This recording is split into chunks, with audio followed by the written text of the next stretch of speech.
Assalamualaikum warahmatullahi wabarakatuh. Selamat pagi, salam sejahtera untuk kita semua. Alhamdulillah, podcast Bicara Iptek episode 9 kali ini menghadirkan pakar ya, Dr. Insinyur Fadli Samsudin MSc, pakar tomografi dan kelautan ya. Topik pada pagi ini adalah mengangkat tema yang sangat penting. Jadi aplikasi teknologi akustik tomografi pantai untuk prekursor tsunami akibat gempa non tektonik. Kalau dengar ini memang belum ada di dunia. Apalagi di Indonesia ya. Betul. Kalau gempa tektonik ada, sudah ada Inatius di BMKG ya. Tapi ini betul-betul hal baru yang akan diangkat oleh Pak Dr. Fadli. Bagaimana akustik tomografi pantai itu bisa kita pakai untuk sebagai prekursor ya. Tsunami akibat gempa non tektonik. Gempa non tektonik itu bisa diakibatkan oleh longsoran gunung api bawah laut dan sebagainya gitu ya. Memang probabilitasnya tidak terlalu besar dibandingkan dengan tektonik, tetapi terjadi. Pada 2018 akhir ada tsunami Selat Sunda ya. Itu kan non tektonik itu. Jadi tidak ada gempa, tapi ada erupsi gunung api Gunung Anak Krakatau sehingga mengakibatkan tsunami yang banyak korban. Memang ada deteksi gempa dari BMKG itu 3, sekian ya skalanya. Itu kecil sekali itu. Tidak mungkin bisa memantik tsunami kalau seperti itu, tapi karena ada longsoran sehingga seperti itu. Mungkin sebelum kita lebih jauh, mungkin Pak Dr. Fadli Samsudin bisa menjelaskan biodatanya secara singkat gitu ya, dari SD, SMP, SMA sampai kerja gitu ya. Studinya di mana saja. Silakan Pak Dr. Fadli. Terima kasih Pak Sadli. Tapi kita belum salaman ya. Oh iya. Salaman dulu deh. Makasih Pak Sadli, ini tokoh Iptek ya. Kami merasa sangat terhormat bisa hadir di podcast memang khusus Iptek, dan kami sebagai pelaku Iptek tentunya merasa diberi kehormatan, diberi ruang terutama untuk memperkenalkan sebuah teknologi yang memang untuk Indonesia bahkan dunia ini bisa kita katakan frontiers, karena hanya belum banyak negara yang kita tahu. Amerika, Jerman juga saya kira, dan sekarang Cina itu pesat sekali pertumbuhannya, dan kita di Indonesia jadi nggak sampai 10 negara yang menguasai itu. Kita masuk katakanlah the big five. Jadi kesempatan ini tentu akan kami gunakan sebaik-baiknya, terutama maaf nih Pak Sadi, sebelum perkenalan pendidikan saya ingin memberi sedikit background kenapa podcast hari ini menjadi penting. Seperti tadi yang disampaikan Pak Sadli bahwa memang teknologi ini masih pertama, akustik tomografi pantai, khususnya untuk mencari prekursor gempa bumi yang disebabkan bukan tektonik, yang memang selama ini terutama di BMKG dengan jaringan katakanlah 577 seismograf yang ada itu sudah, menurut hemat kami sudah cukup mampu untuk menjadi andalan Indonesia Tsunami Early Warning System atau INA-TWS. Namun tantangan yang terbesar saat ini adalah kita juga tahu terutama di Indonesia bagian tengah dan timur itu gempa yang disebabkan oleh vulkanik dan sebagainya. Bahkan di sepanjang kami beberapa waktu yang lampau dengan Jepang menurunkan Shinkai. Shinkai itu katakanlah kapal sebenarnya nirawak, tapi diturunkan di kedalaman 6.500 di selatan Jawa. Itu kita melihat ya, mendapatkan gambar-gambar yang sangat mengagetkan kita. Kita tahu di selatan Jawa itu ada Megatrust, palung Indo-Australia yang memang memanjat sebagai Ring of Fire.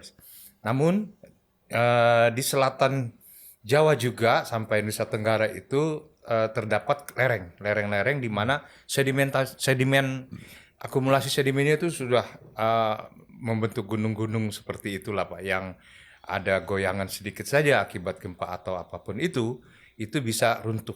Jadi ada juga rupture tsunami yang memang bukan non tektonik, atau plank seperti yang kejadian di Selat Sunda dan sebagainya. Ini periodenya di bawah 5 menit dari kemampuan kita berharap di sistem peringatan tsunami.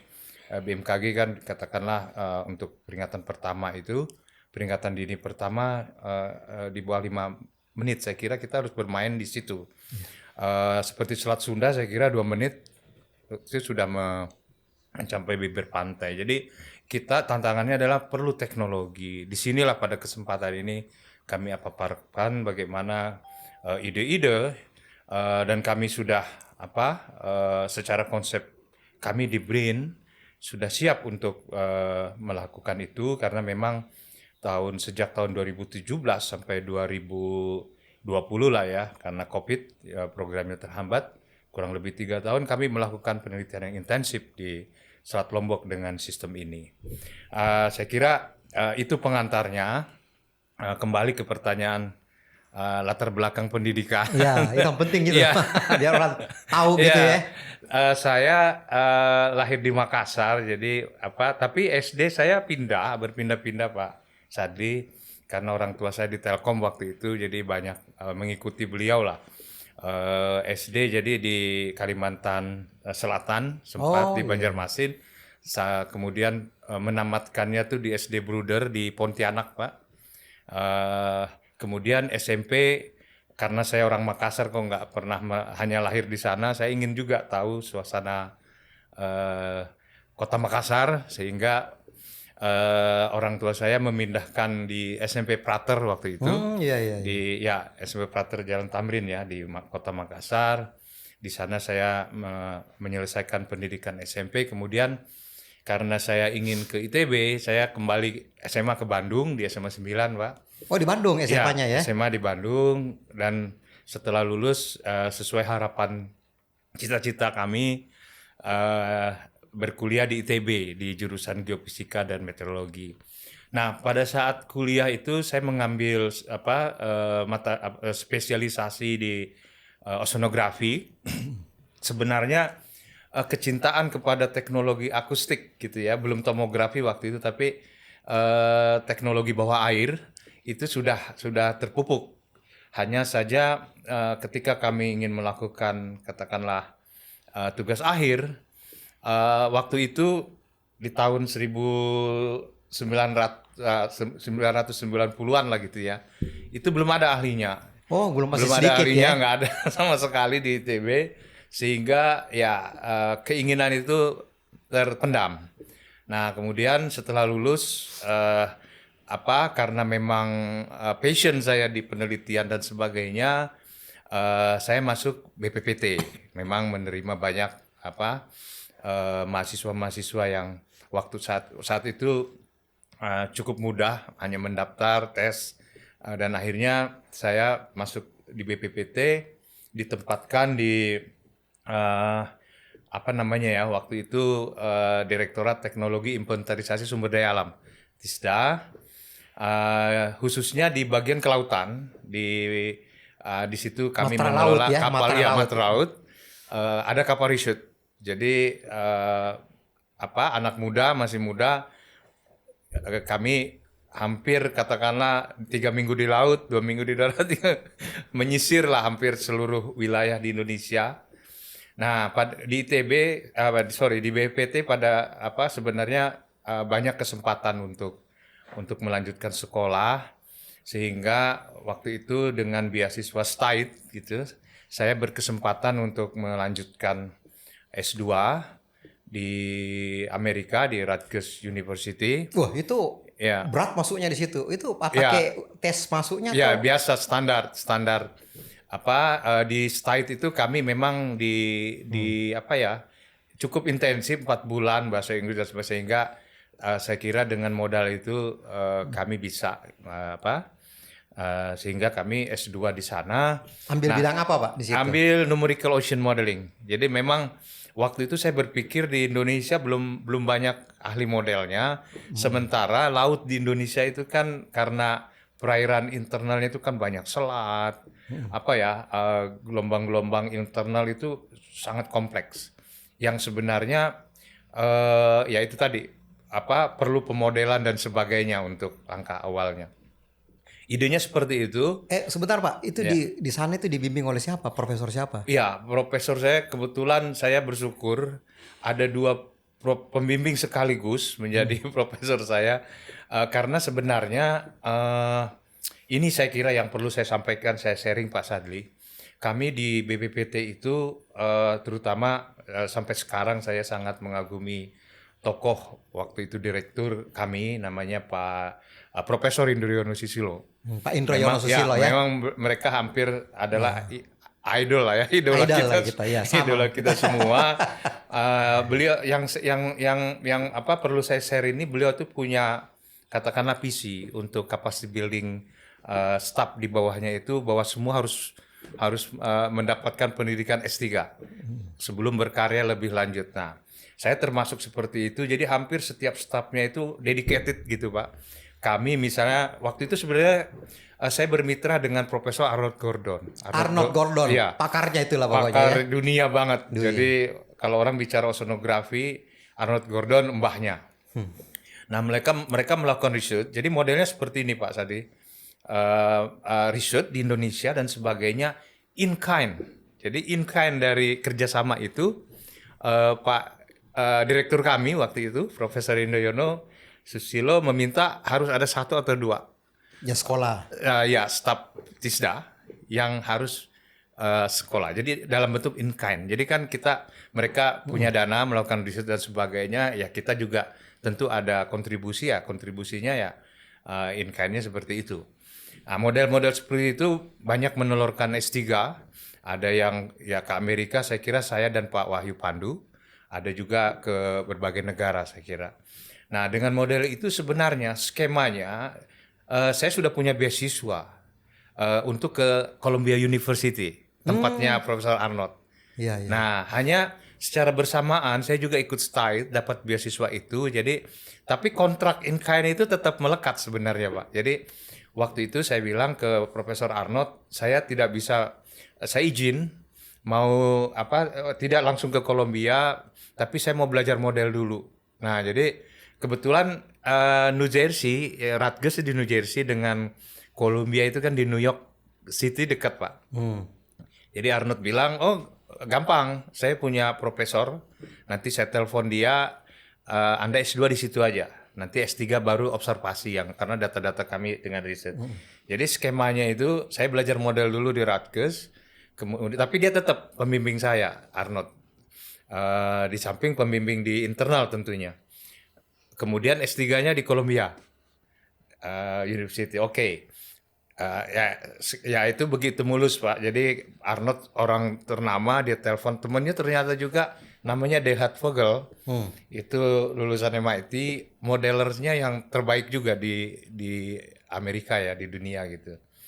Jadi saya mendapatkan keberuntungan langsung ahli modelnya dan Arnold orang observasi. Sehingga S2 saya belajar numerical model. Saya kira cukup bagus di sana karena model yang kami kembangkan di sana itu up to date sekali. Kebetulan karena topografi di wilayah Indonesia morfologi pantai dan semuanya cukup kompleks. Jadi model finite difference itu sebenarnya tidak cukup mampu, dan kebetulan di sana ada model finite element yang mereka kembangkan bersama-sama NASA waktu itu.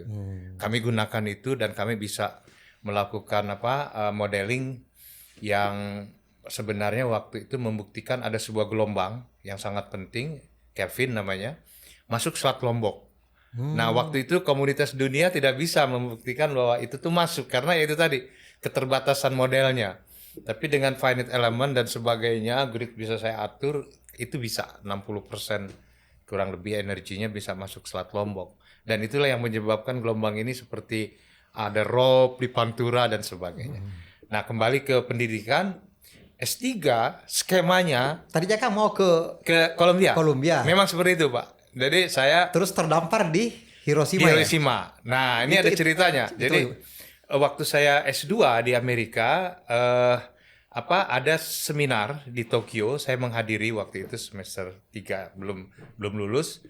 ketemu Profesor Arata Kaneko Hiroshima Kaneko ini. Sensei. Ya, Profesor Arata Kaneko ini dia mengembangkan coastal acoustic tomography. Oh, gitu. Satu-satunya orang. Jadi setelah dia belajarnya dari MIT, pulang ke Jepang, dia mengembangkan itu. Jadi coastal itu cuman ada di labnya beliau. Oh, gitu.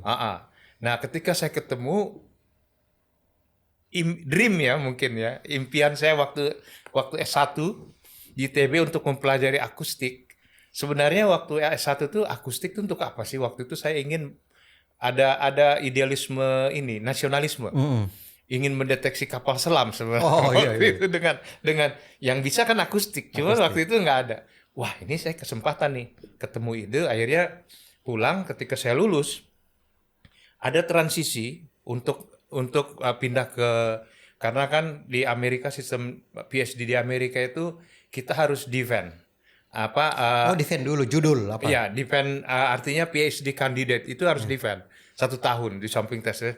Jadi sebelum pindah kita harus lulus defend dulu tetap walaupun ada profesor yang sudah ada beasiswa dan sebagainya. Nah ada 3 bulan jeda saya pulang dulu ke Indonesia. Nah di Indonesia 3 bulan saya berpikir saya iseng enak juga kalau belajar akustik nih. Saya email beliau, Profesor Arta, saya sudah lulus S2 dengan modeling di Rutgers.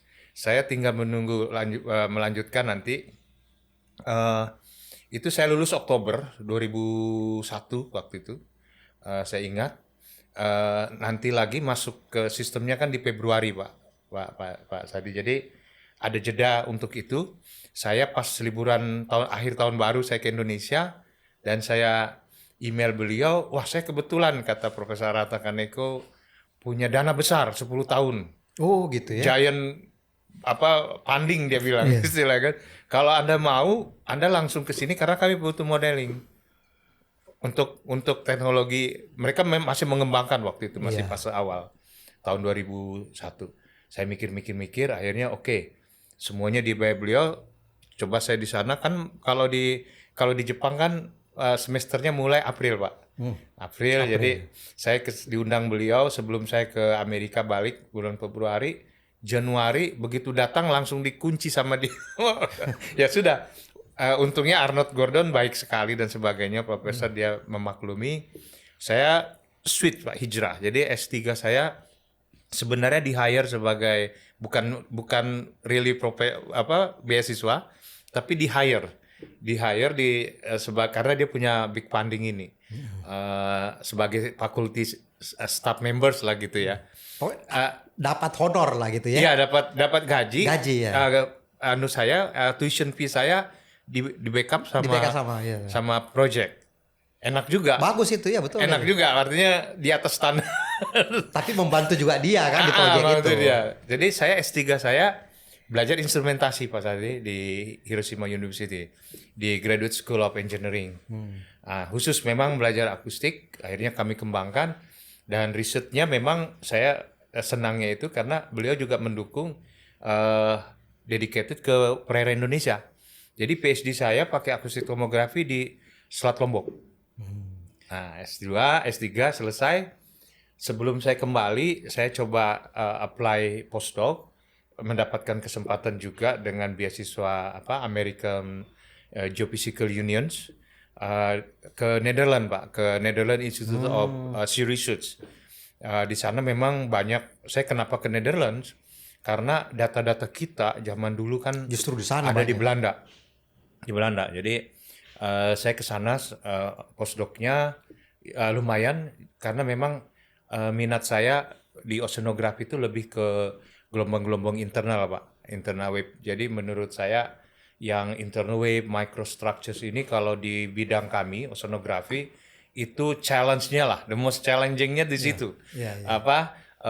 Kalau yang lain-lain arus biasa sudah umum, sudah standar. Tapi untuk wilayah Indonesia karena perairan selat dan sebagainya itu kita harus menguasai itu. Terutama nanti kan kaitannya dengan produktivitas perairan dan climate change terutama. Ya ini saya potong sedikit. Ini kan biodatanya sudah luar biasa sekali ya. Tinggal profesornya saja kan tinggal tunggu waktu ya. Oh ya sebenarnya 2012 Pak Sadi saya sudah memenuhi itu. Hanya kesibukan dan sebagainya, mudah-mudahan tahun ini saya ini kan kalau untuk profesor riset tinggal inilah lapor terus tinggal dikasih orasi ada saja orasi. Iya, jadi kita mendengar tadi itu luar biasa sekali ya. Kalau dari segi ilmu ya, memang sudah dilalui semua dan memang tinggal implementasi kan. Nah, kembali ke topik kita ini, bisa nggak Pak Fadli jelaskan apa sih sebenarnya teknologi akustik tomografi pantai? Dan bagaimana hubungannya dengan prediksi precursor earthquake ya? Betul. Sehingga Indonesia ini nanti ke depannya itu bisa punya gitu loh. Kalau kita punya ini kan luar biasa sekali kan, terobosannya bisa membantu keselamatan masyarakat. Apabila terjadi gempa yang potensi tsunami misalnya. Mungkin itu mungkin pemerintah bisa tahu ya. Apa sih sebenarnya barang ini gitu. Nah, sedikit lagi yang tadi lanjut kaitannya sangat terkait erat pertanyaan barusan adalah setelah postdoc itu kami mengembangkan teknologi akustik tomografi pantai ini di BPPT. Oh, di BPPT itu awalnya Mas Adi saya kira tahu persis karena kita namakan dulu si Tomo itu ya. Iya, si Tomo dan sebagainya. Pak Sadi juga memberi kesempatan dan waktu itu 2000 katakanlah 2016 Pak ya, 14 sampai 14 itu dari program Ristek juga kami diberi kesempatan capacity building yang muda-muda ini ke Jepang langsung belajar dari Profesor Arta Kaneko di situ. Nah, dari situlah berkembang, Pak.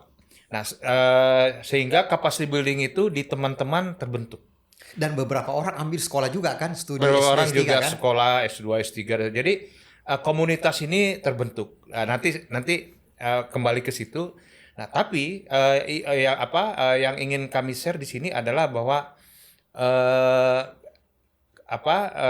Indonesia, karena kami ingin menguasai teknologi ini sehingga melalui program Ristek dan BPT, Ristek itu untuk capacity building hampir setiap tahun Pak, di 4 tahun kami berterima kasih dengan program Ristek waktu itu sehingga teman-teman ini udah siap.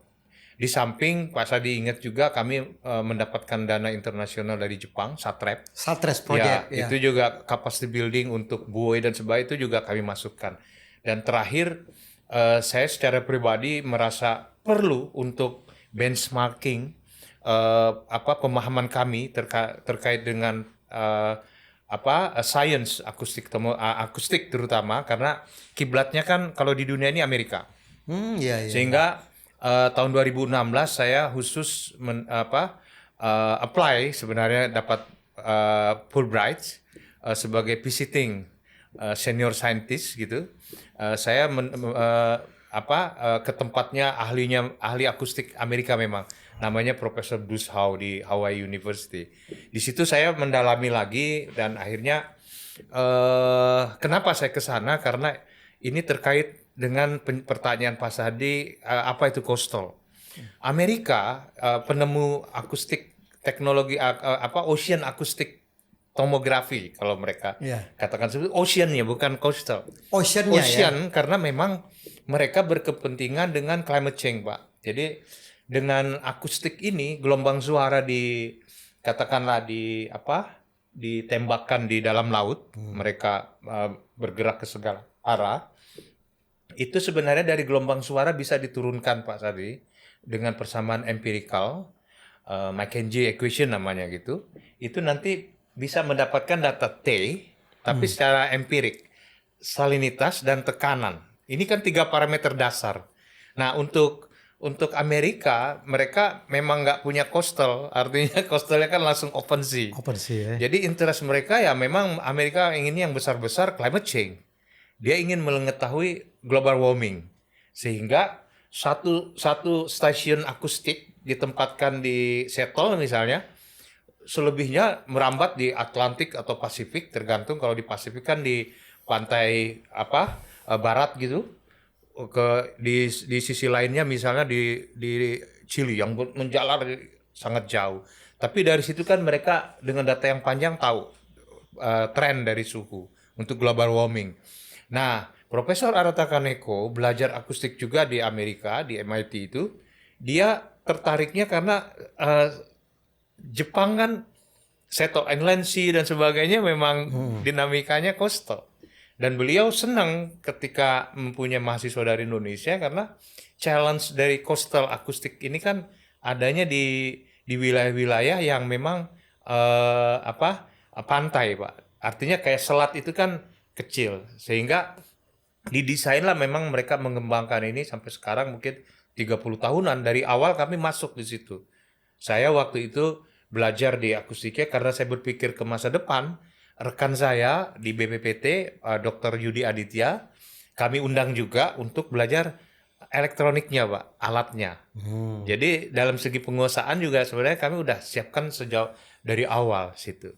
Nah, coastal jadi memang teknologi akustik tomografi pantai ini memang didesain kalau kita melihat konfigurasi sistemnya itu memang untuk frekuensi. Kalau di Amerika kan low frekuensi, Pak. Misalnya 1,5 kilohertz, ini kita dimain di 10 kilohertz yang agak pendek, katakanlah 40 sampai 60 km kan cocok di selat. Dan tentu konfigurasi hardware dan sebagainya sistemnya juga berbeda itu, Pak. Jadi kalau yang dijelaskan tadi itu berarti kondisi saat ini di Indonesia itu memungkinkan karena kita punya banyak yang pantai. Sangat dibutuhkan, iya.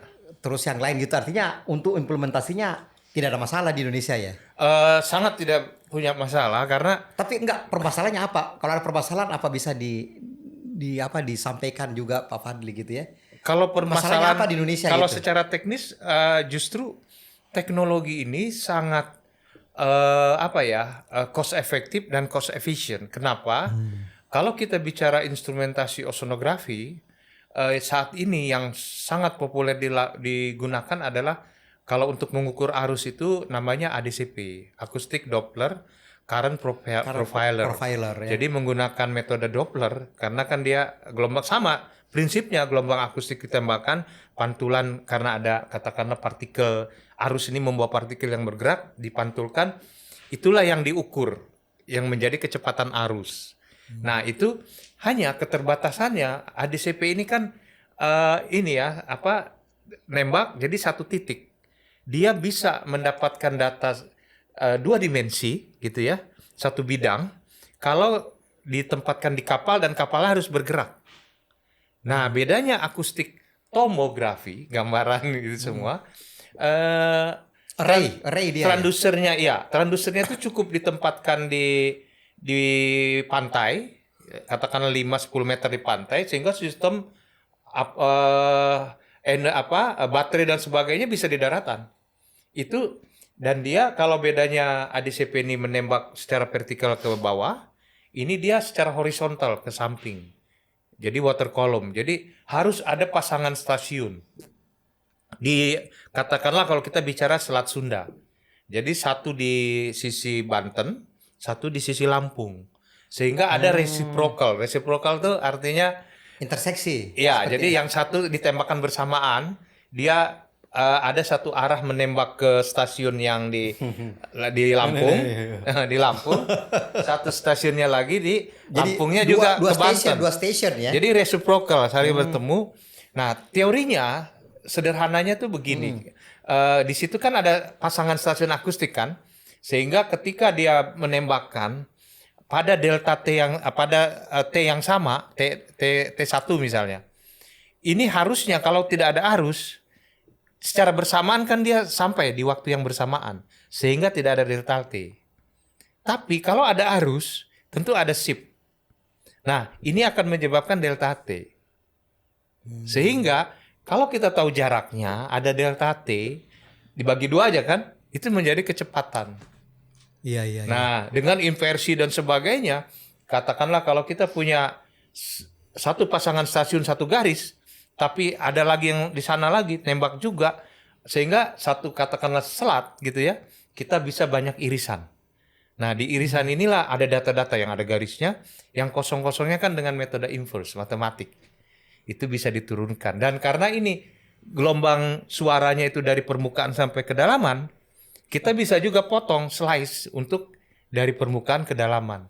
Sehingga informasi, katakanlah suhu,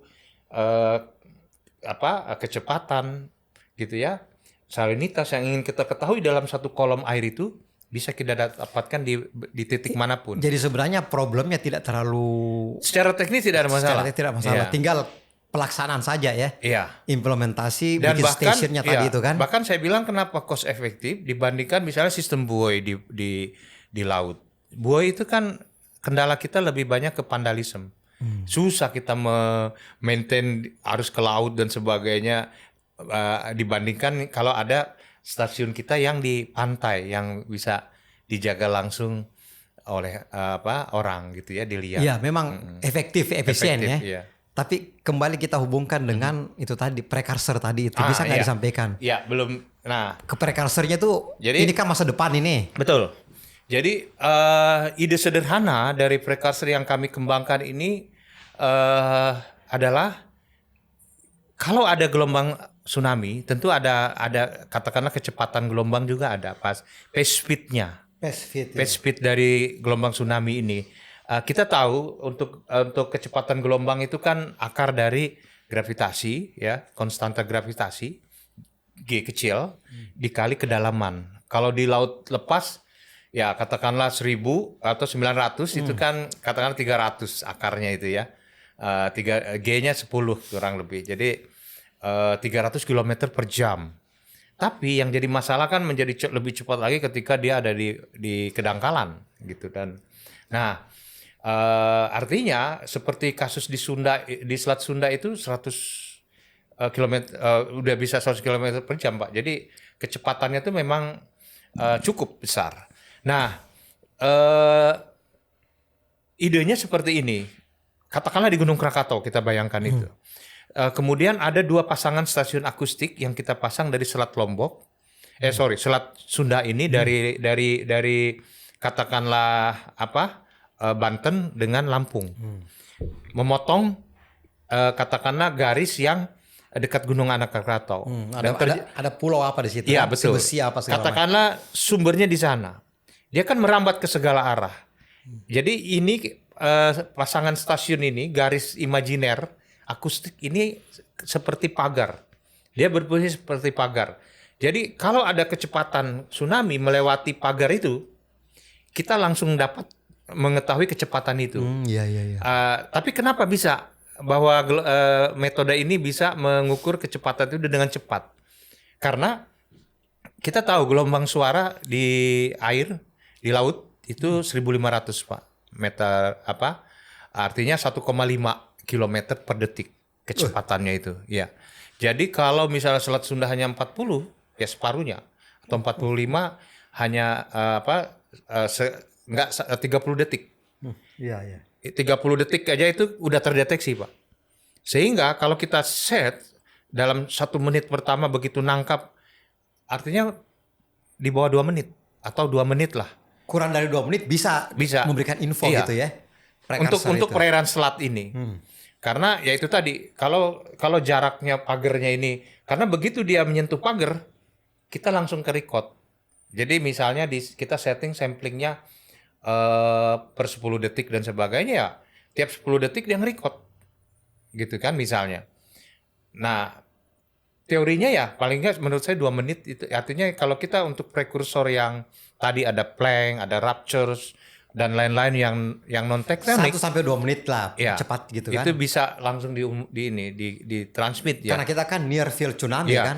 Dan kelebihannya lagi kita nggak perlu pakai sistem iradium yang memang harus ke satelit lagi dan sebagainya enggak. Kita Telkomsel dan sebagainya aja yang ya. jaraknya itu bisa langsung. Tidak usah pakai VISAT, nggak perlu ya. Nggak perlu. Karena mahal sekali itu kan. Iya betul, itu artinya kan cost efektif.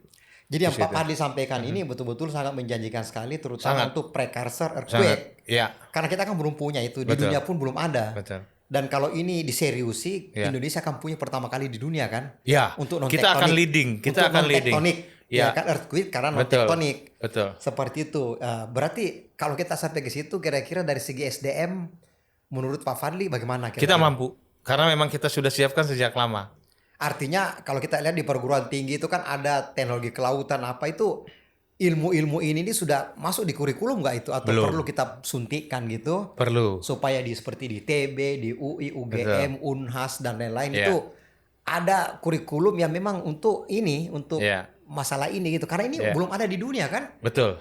Kalau ini bisa dibuat ini Ini alhamdulillah. masih sangat inovatif, belum pernah ada di dunia, tapi eksperimentasi kita sudah cukup bukti gitu ya, cukup panjang. Jadi kita tinggal provennya Pak, tinggal provennya. Kan kita menunggu kapan ada, tapi gelombang-gelombang yang lain dan sebagainya yang kita tangkap dari alat yang kami desain yang kami pasang di Selat Lombok itu bisa menjadi evident. Oh gitu ya. Itu sudah ada. Bahkan ada kelebihan lagi ketika kami melakukan eksperimentasi ini, terutama untuk BMKG, Pak. Kami menangkap gelombang-gelombang permukaan dari data yang kami dapatkan ini untuk cuaca-cuaca ekstrim.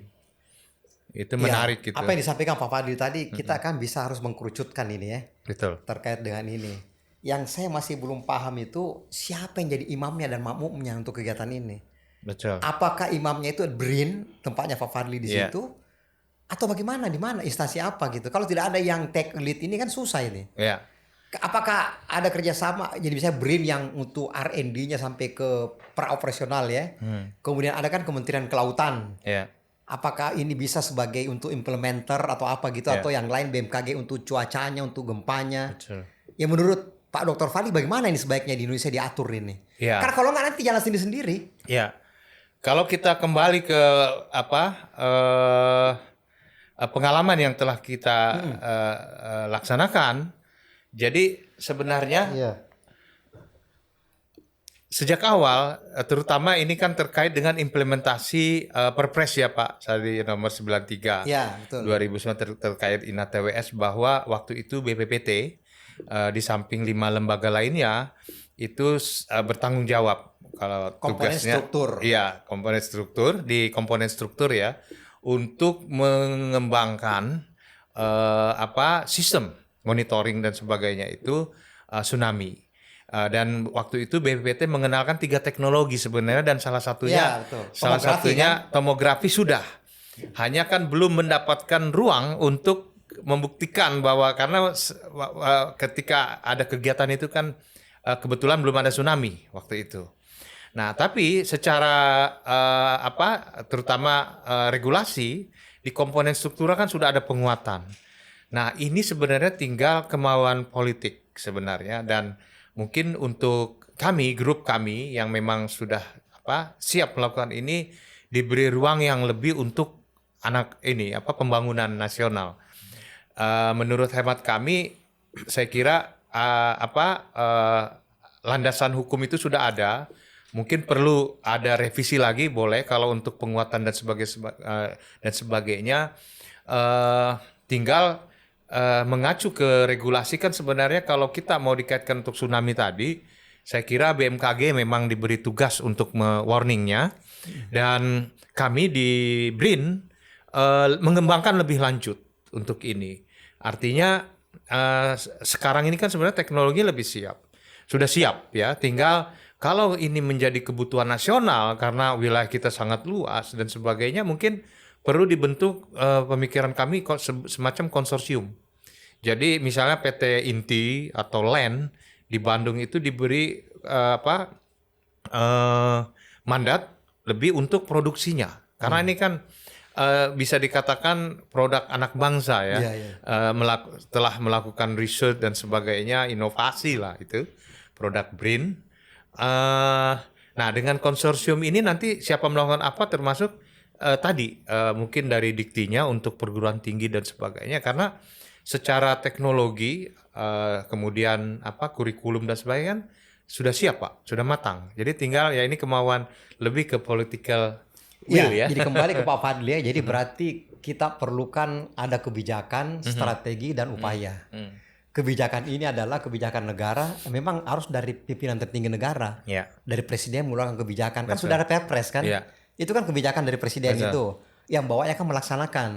Dan saya pikir memang BRIN harus take a lead memang di depan ya. Sebagai dalam institusi konteks riset dan inovasi. BMKG adalah user, sebagai nanti operasional. Jadi sudah jelas gitu. Kemudian ada industri di luar. Industri ini yang memproduksi sistemnya itu kan, untuk dipakai di mana, dalam jaringan BMKG misalnya untuk gempa tsunami ya. Saya pikir ini sudah jelas gitu Iya. ya. Tinggal Sudah jelas. strateginya misalnya SDM-nya diperkuat di Betul. setiap perguruan tinggi atau kita kirim S2 Betul. S3. Kemudian ekosistem inovasi dikembangkan Iya. kan. Kemudian industrinya dimajukan, Pak. Iya. Kalau industri ini tidak tumbuh, susah kita mau memproduksi. Betul. Kayak PT LEN, PT Iya. Inti segala macam itu ya. Betul. Saya pikir ini konsep strategi yes. Jadi Iya. kebijakan, strategi dan upayanya kan seperti itu. Mungkin ada yang perlu ditambahkan nggak Pak Fadli? Bagaimana caranya memperkuatnya ini gitu loh. Iya, saya kira Jangan ada ego sektoral tapi kita memang bersinergi gitu. Caranya gimana? betul. Saya kira konsep itu sudah bukan usang ya Pak Sadi, tapi udah lama kan. Kita Iya. kenal waktu zaman Rektor ITB Aris Munandar ya, yang jadi kepala BRIN juga, Menristek juga waktu itu. Beliau mengenalkan pentahelix dan sebagainya. Iya.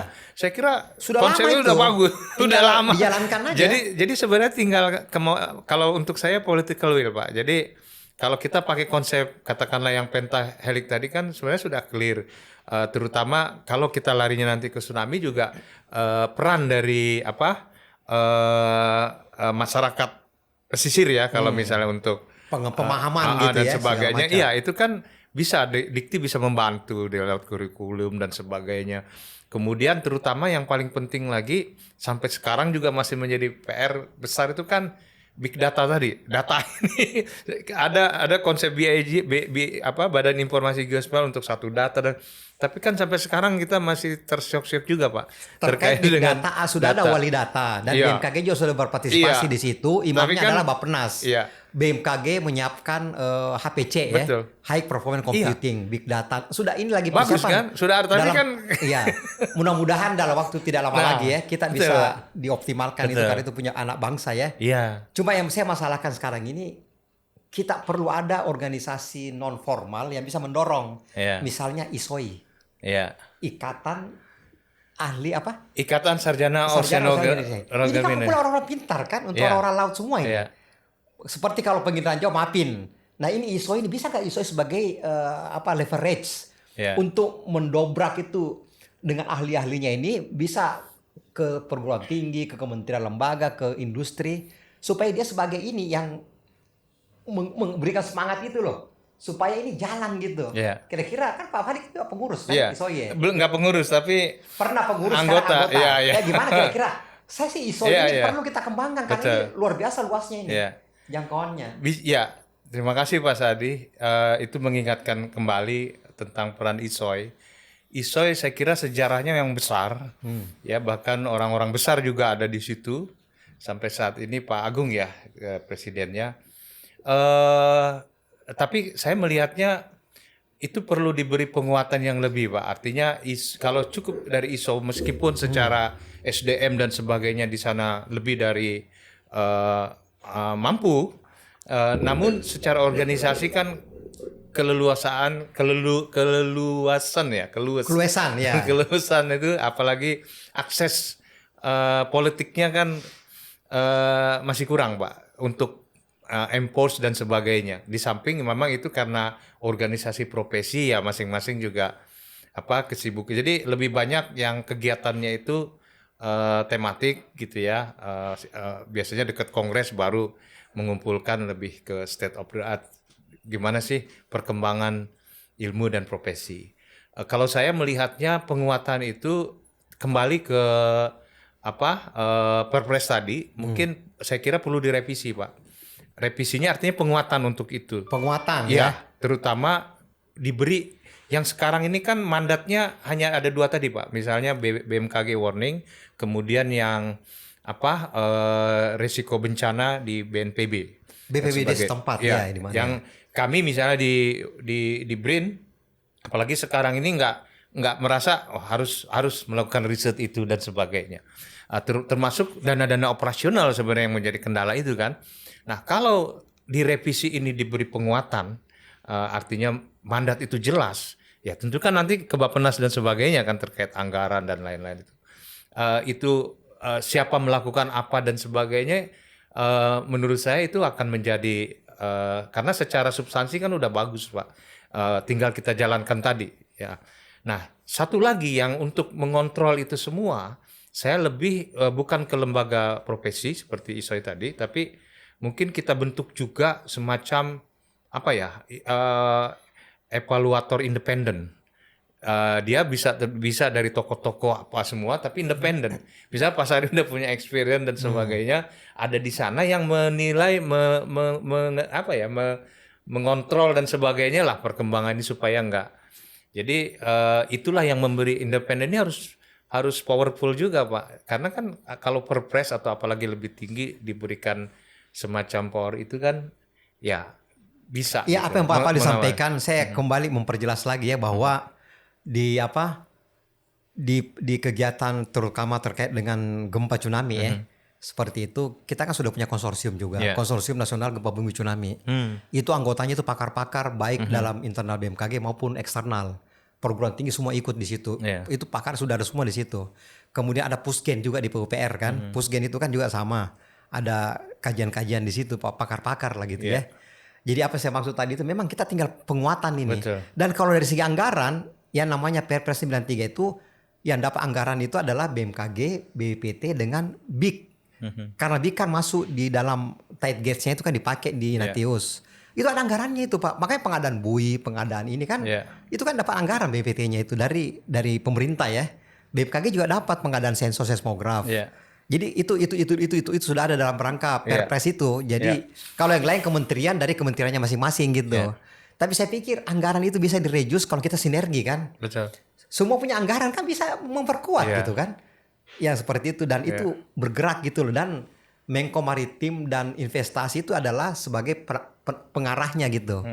Pengarah itu sehingga semua yang di bawah ini bisa bergerak gitu ya. Ya kita berharap juga Menko Maritim dan Investasi itu bisa lebih optimal lagi gitu ya. Mengarahkan seperti itu. Karena untuk mengundang kementerian lembaga itu kan BMKG tidak punya kuasa juga ya. Kan selevel ya. Jadi biasanya mengundang itu Menko Maritim dan Investasi gitu yang mengundang untuk koordinasi segala macam. Tapi ini sudah ada bahannya ini. Lagi-lagi saya bilang tadi, kita itu sudah ada tapi kenapa nggak jalan gitu, nggak optimal. Sedangkan kalau di luar negeri itu dia baru-baru sekarang bikin ini jalan. Misalnya tadi Pak Fadli bilang industrinya harus begini. Kita tahun 90 itu yang namanya Pak Profesor Indro Yono Susilo dan tim ya, kita semua lah. Kita kan sudah punya list industri itu, ada 99 industri. Ya kan, industri pengirian jauh kan. Ada PCI ini, PT ini sudah dipetakan semua, sudah ada. Kenapa sekarang kita pusing lagi? Harusnya kan kita tinggal menikmati ya. Nah, kira-kira karena ini kan waktunya terbatas ya. Ada nggak statement yang terakhir dari Pak Fadli bagaimana keyakinan Pak Fadli bahwa konstelasi akusi tomografi pantai ini bisa kita wujudkan di Indonesia dan operasional? Karena ini akan membantu untuk keselamatan rakyat kan? Bukan hanya ini, tapi untuk keselamatan. Kalau ini bisa diterapkan kan, ada bencana gempa misalnya tsunami, kan orang selamat gitu. Dengan adanya ini, alat sistem ini. Saya mau tahu seberapa besar keyakinan Pak Fadli, apakah cuma 50%, atau 60%, atau 100%, atau 90%, itu gimana kira-kira itu? Kalau 100% tentunya jumawa Pak ya. Tapi ya sangat confident di atas 80%. Teknologi ini sangat bisa diterapkan, terutama untuk wilayah-wilayah yang memang kita sudah inventarisir seperti Selat Sunda. Itu kan potensi Gunung Krakataunya juga tinggi. Dan potensi gempanya besar. Iya, potensi gempanya juga. Terus di selatan Jawa ada megatrust yang kita juga khawatir di situ. Kemudian di selatan Bali, yang memang Bali kan wilayah mulai wisata, Sumatera ini megatrust semua kan? Dan itu semua sudah dipetakan. Sudah dipetakan dan teknologinya juga cost efektif dan cost efisien. Saya kira nggak perlu lagi ditunda. Jadi memang ini kembali lagi kepada kemauan politik. Harus kita punya akses pengambil keputusan gitu ya untuk bisa segera kalau di level BMKG lah misalnya. Mungkin satu deputi geofisika yang katakanlah dalam anggaran yang kecil itu bisa dipasang itu saya kira sangat baik karena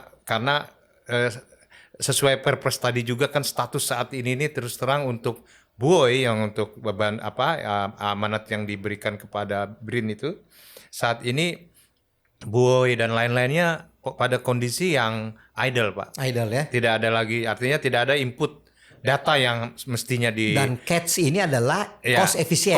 Efisien Bisa dan kita cost adakan dengan anggaran anggaran yang tidak terlalu sangat memadai. iya. 1/10 dari satu buoy, Pak. Iya, Satu makanya, pasang iya, buoy itu betul. kurang lebih 10 kita bisa. Jadi di lokasi-lokasi itu katakanlah 9 peralatan saya kira sudah cukup memadai untuk membantu wilayah yang memang sangat strategis.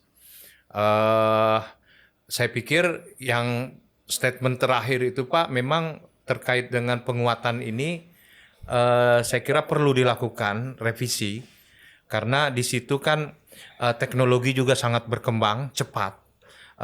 Yang kita pernah lakukan di Perpres 93 kan bisa, misal apakah kita masih perlu buoy lagi yang pandalisnya tinggi dan sebagainya, kabel smart kabel atau dan sebagainya, mungkin dengan cara yang berbeda.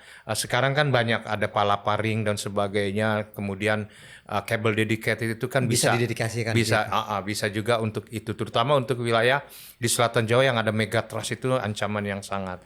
Jadi katakanlah kabel Australia mau masuk Indonesia dia harus dedicated memasang smart cable. Kalau dedicated kan sebenarnya lebih mudah, artinya kewajiban dari perusahaan swasta atau konsorsium yang itu kan kemauan kembali lagi ke political will, membuat regulasi apakah nantinya sebagai kompensasi misalnya ya, swasta yang mengerjakan itu, tapi kompensasi kan bisa dalam bentuk insentif pemerintah, itu kan upaya-upaya plus yang pakai teknologi akustik ini bisa lebih dimandatkan begitu dan sebagainya. Dengan kondisi ini saya kira coastal acoustic tomography bisa menjadi prekursor untuk tsunami early warning system yang non tektonik, sumbernya istilahnya dari non tsunami. Iya, plank, ruptures dan sebagainya. Ya Pak Fadli, saya menekankan kembali sekali lagi bahwa sebenarnya kalau kita mencermati ya, Perpres 93 2019 terkait penguatan pengembangan energi itu sudah cukup sebenarnya. Karena di situ itu di komponen struktur itu kan ada BPT dulu di situ ya. Sebenarnya teknologi yang mau dikembangkan BPT itu memang kebanyakan untuk laut karena memang belum ada. Kalau darat sih sudah ada, BMKG kan seismograf sudah terpasang ya. Laut yang kita kurang para penting kan, seperti itu. Tergantung mau dikembangkan teknologi apa. Salah satunya coastal acoustic tomography ini kan. Tidak harus buoy gitu kalau memang mahal. Ini aja kita banyakkan produksinya gitu ya, dipakai di seluruh Indonesia, pagari semua coastal kita atau laut kita ya, seperti itu. Jadi saya pikir memang tinggal kita kemauan keras saja ini. Dan saya pikir mungkin Pak Fadli mungkin dengan tim ya, mudah-mudahan bisa diberikan kelancaran semua. Bisa melakukan koordinasi dengan Kedeputian Geofisika BMKG.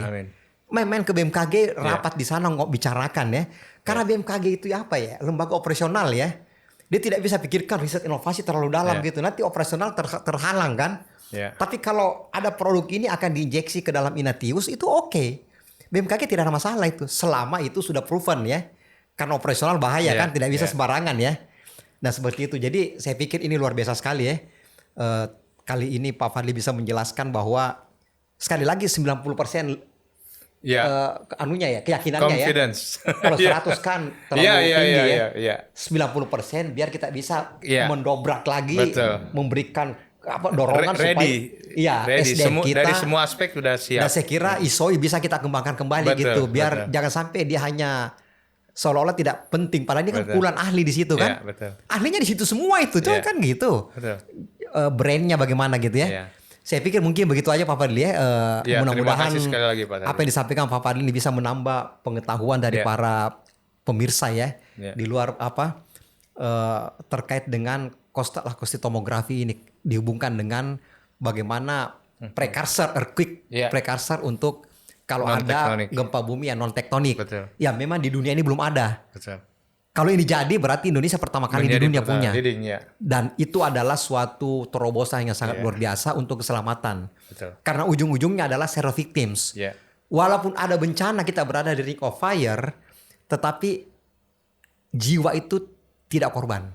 Harta benda oke. Nol yang mati. Zero victims kan kita maunya gitu. Mungkin demikian saja Pak Fadli, para pemirsa, mudah-mudahan ini bermanfaat ya. Yang diangkat di Bicara Iptek ini adalah bagaimana teknologi-teknologi bisa kita untuk kemakmuran negara ya, bangsa dan negara. Sehingga podcast Bicara Iptek ini betul-betul ingin menampilkan ya pakar-pakar iptek di tanah air yang betul-betul pakar di bidangnya, sehingga IPTEK di tanah air ini bisa bangkit untuk pembangunan nasional. Karena pembangunan nasional tanpa IPTEK saya pikir tidak akan berhasil, tidak akan sustain.